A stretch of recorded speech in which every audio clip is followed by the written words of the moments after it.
So, I'm very honored to be here. I'm especially honored to be in a panel called Religious Studies Perspectives. I have none whatsoever education in religious studies, so I take it as a nice thing to be included there. And I've tried to be a bit more religious studies in this paper than ever before. And in order to meet these very strict demands, I will start with my conclusions. I'm be positive to include that in the paper and try to go it backwards. So my paper is called Why Should We Know? So it's on epistemology, you might say, and at times a bit technical, almost scholastic.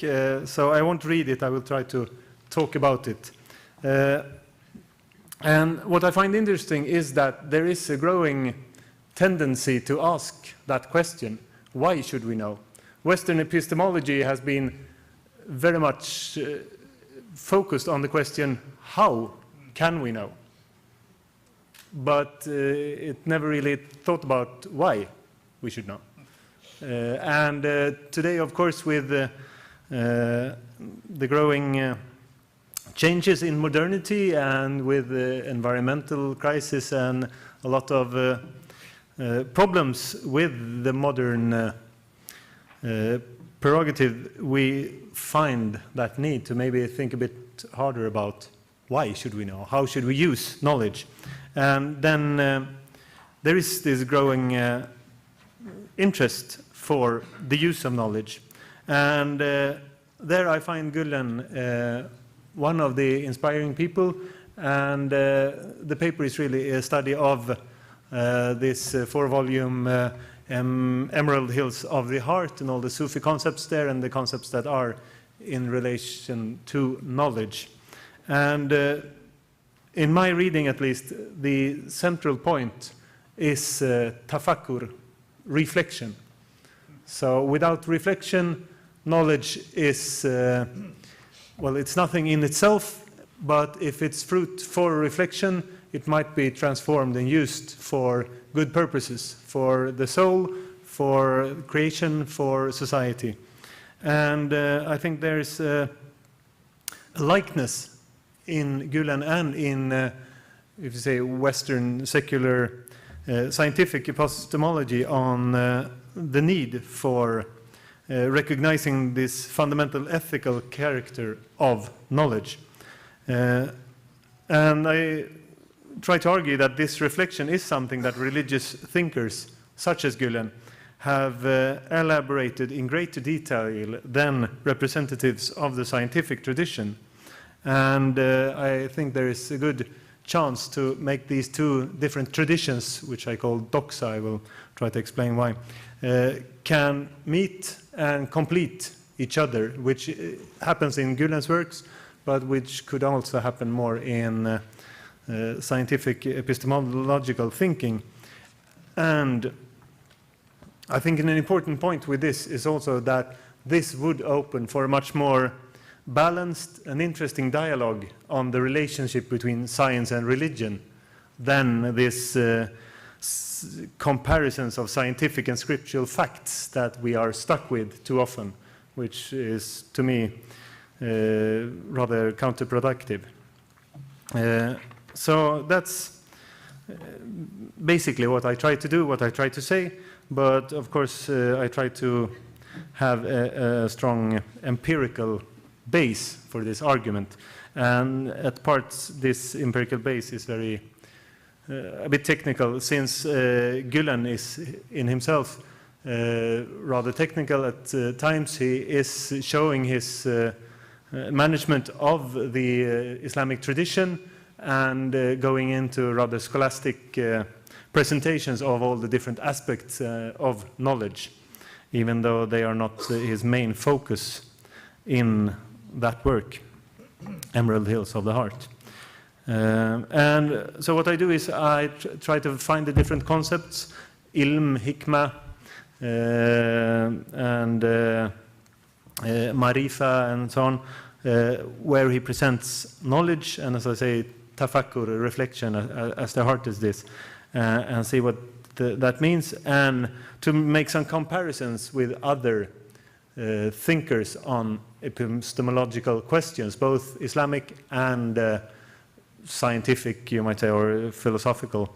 So we have Mehdi Hariri Yazdi, Iranian philosopher and alim, who have written a book on the Ishraqi philosophical concept of ilm al-huduri, knowledge by presence, trying in an analytical philosophical fashion to show that this is real knowledge, this feeling of selfhood, you might say, the understanding that I am I, that this is a kind of knowledge, which is similar to other Sufi places. I also compare with Tariq Ramadan, I'll try to get back to that, and with philosopher Mats Rosengarten, a fellow Swede of mine, who should have a wider international audience, and also scientists Stuart Kaufman and Karen Barad,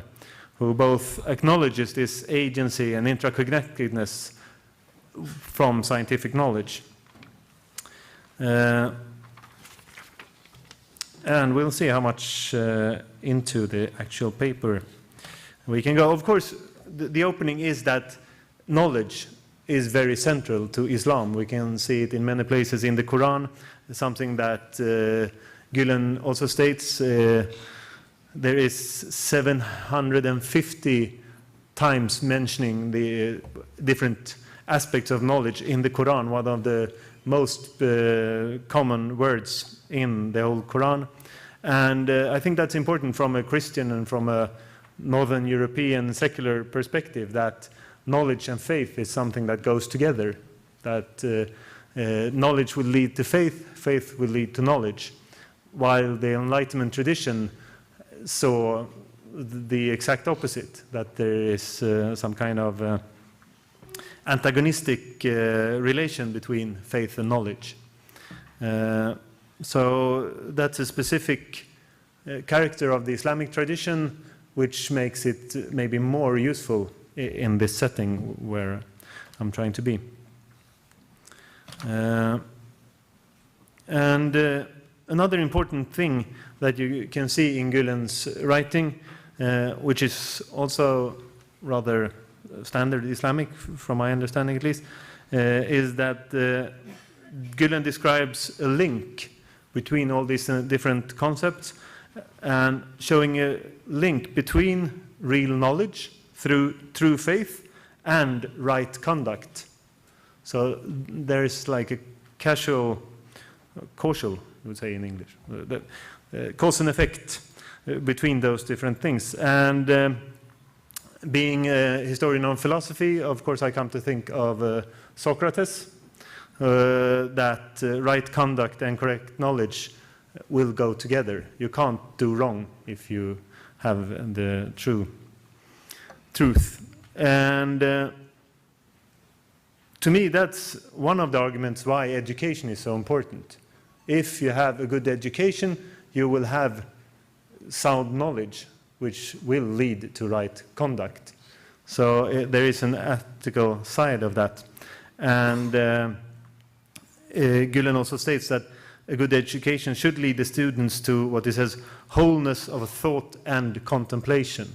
So even if it doesn't talk that much about reflection in a Sufi way, in his writings on education, it's there. So there is, I think, a very nice coherence in his writing and his thinking, where this praxis and action side is present. And of course, the centrality of reflection is not only something Gülen stresses. We can see it already in the Quran, the recurrent invocation of signs for people who reflect, coming back some 10 times in the Quran.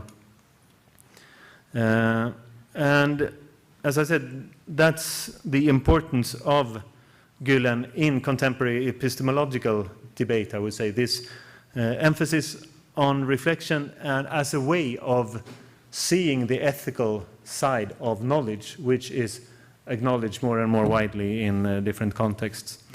And in the paper after that I go into very technical definitions of all the different aspects of knowledge. There is of course different Turkish Arabic names that he goes through. We have the concept of ilim in Turkish, marifet or marifa, and also here we can find links that there are different stations on the road to true knowledge. So ilim is the more scientific knowledge, marifa the knowledge of God, the more experiential knowledge, and they must be united, he said. And one must also, to have true marifa or marifet, you should have enough willpower to apply what one knows, Gülen says. So knowledge must be transformative to be valuable. It's already there in this technical Sufi part of the writing. And to become wisdom, which is an even higher stage, knowledge must be combined with action, applied in action. So I think this activist aspect of Gülen's work, we can see the link between these more introvert Sufi reflections and the HIZMET part of his work. So, and I think that's something, there is a consistency between his philosophy of knowledge, if you would say, his educational thinking and his social activism, which I find very interesting. And there's also another classical connection I could find, the Aristotelian concept of phronesis, which is more and more popular within ethical thinking in the last 20 years maybe, that wisdom is correct judgment, acting as one should act and doing what is necessary to do at the right time and the right place. That is Gülen's definition, but it could be Aristotle's. It's almost the same way, and I find those parallels interesting. I think we heard this morning as well, that there is a lot of parallels on forgiveness. We heard between what Gülen is saying and what contemporary academic research is saying. And that's interesting, of course, and it's difficult to know how.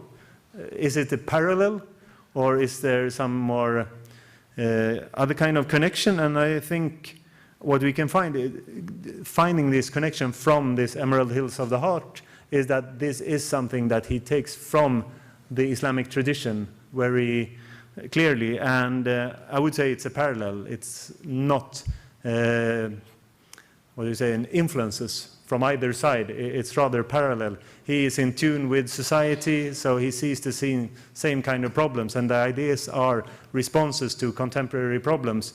And a thinking individual, a reflecting individual, use the knowledge they have at hand, the traditions they have at hand, to find a solution. And the solution will be similar, even though the materials are different. And I think that's also something that is very interesting, and something we have a lot to learn from, that we can mine different traditions and it doesn't lead to different conclusions. It's something that, if it's wisely done, if it's a true reflection, it will be answers that are compatible with contemporary problems. And as I say, I try to go into these different parallel thinking going on, and one parallel Islamic try, you would say, is this Mehdi Hariri Yazdi, a trained analytical philosopher and Iranian alim.